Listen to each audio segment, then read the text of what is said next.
ఆప్షన్లో ఎవరికి వీళ్ళకి చాలా ఎక్కువ డబ్బులు ఇచ్చారు, వీళ్ళకి ఎంత అవసరం లేదనిపించింది మీకు? అంటే కొంచెం శ్రేయస్ అయ్యర్ కనిపించింది, ఎందుకంటే ఎక్కువ ఇచ్చారని. ఎందుకు? అంటే ఇప్పుడు మనం రీసెంట్గా లాస్ట్ సీజన్ చూసుకున్న ఆయన చాలా స్లోగా ఆడినారు బ్యాటింగ్.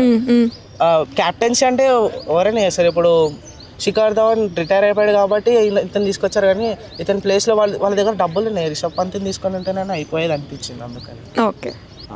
రిషబ్ పంత్.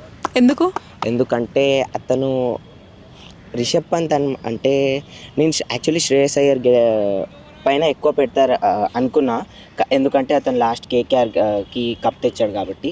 అందుకని అనుకున్నా శ్రేయస్ అయ్యర్ పైన వచ్చింది ఆల్మోస్ట్. కానీ లాస్ట్లో ఎల్ఎస్జి ఇంకా ఎస్ఆర్హెచ్ మధ్యన ఆప్షన్ కొంచెం ఎక్కువ ఫేర్ వార్ అయింది కాబట్టి ఆప్షన్లో రిషబ్ పంత్ తీసుకెళ్ళిపోయారు. ఓకే. అందరూ ఆడతారు మంచిగానే. అండ్ ఇప్పుడు ఆప్షన్లో